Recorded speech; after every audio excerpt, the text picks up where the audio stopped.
টাকা মাটি, মাটি টাকা শুনতে অবাক লাগলেও জলপাইগুড়ির তোরলপাড়ায় এই কথাটাই এখন চরম বাস্তব। কারণ এখানেই তৈরি হচ্ছে এমন এক মাটি যার 1 কেজির দাম লাখ টাকারও বেশি।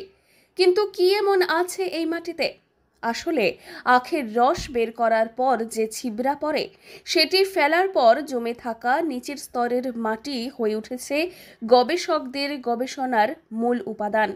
রাজ্য সরকারের ফাইটোকেমিক্যাল কমপ্লেক্সে সেই মাটি থেকেই তৈরি হচ্ছে এক জৈব বৃদ্ধিকারক ট্রাইকন্ট্রোনাল। এই ট্রাইকন্ট্রোনাল মাটি গাছে স্প্রে করলে শুধু চা গাছ নয়, ধান, সবজি, এমনকি ফলের গাছেও গতি আসে চমকপ্রদভাবে। থেকে নয়, মানে ওই আখের যে সুগার ক্যান পেস্ট মাড, মানে সুগারটা ইউজ করার পরে, মানে সুগার ক্যানটা থেকেই চিনি তৈরি হয়ে যাওয়ার পরে যে ওর যে ছিলকাটা থাকে, ওটা যেখানে ডিকম্পোজ করা হয়, যে মাডটা, সেই মাডটা আমরা ইউজ করি। সেইটার থেকে আমরা ট্রাইকন্ট্রোনাল তৈরি করি। এই ট্রাইকন্ট্রোনালটাই হচ্ছে আমাদের মেন, হচ্ছে আমাদের গ্রোথ হরমোনসের ক্ষেত্রে ট্রাইকন্ট্রোনালটাই মেন, যেটা আমরা এখানে পিওরলি তৈরি করতে পারি। এবং ল্যাবে, আমাদের নিজস্ব ল্যাবে আমরা পিওরলি তৈরি করি এবং 99% পিওর থাকে আমাদের, যার ফলে হ্যাঁ। আর কোথাও হয় গাছ বড় হয় দ্রুত, ফলন হয় বেশি।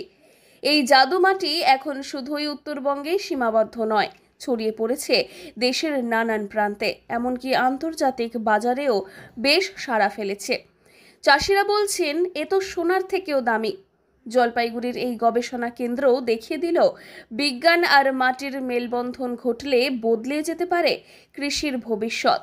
করে ট্রাইকন্ট্রোনাল বার করা হয়, যেটা হচ্ছে প্লান্ট গ্রোথ রেগুলেটর, গাছের অনুখাদ্য বলতে পারেন, বা স্টিমুলেটিং হরমোন, যেটার থেকে গাছের গ্রোথ ভালো হবে, ফল ফুল সব কিছু বাড়বে। আর এখানে যেটা পাউডারটা তৈরি করা হয়, এখানে আমাদের হচ্ছে এখানে সেটা করার পরে নিচে ফর্মুলেশন হয়, ফর্মুলেশন করে অয়েল করা হয়, সেটাই জলের সঙ্গে মিশিয়ে গাছে স্প্রে করা হয়। এই হচ্ছে কাজ। এটা 100% ন্যাচারাল, একদম ন্যাচারাল। কিন্তু গাছের থেকেই তৈরি করা, নির্যাস তৈরি করা হচ্ছে, সেখান থেকেই আবার গাছেই অ্যাপ্লাই করা হচ্ছে, সেটা এটা একদম বলতে পারেন একদম পিওর। খুব দাম। উত্তরবঙ্গের কৃষির ইতিহাসে নতুন অধ্যায় রচনা করতে চলেছে এই জাদু মাটি। তবে এখন দেখার বিষয় ভবিষ্যতে এই মাটির কল্যাণে জলপাইগুড়ির চা থেকে সবজি উৎপাদনে কত দূর এগিয়ে যায়। জলপাইগুড়ি থেকে সুরজিৎ দের রিপোর্ট, লোকাল 18 বাংলা।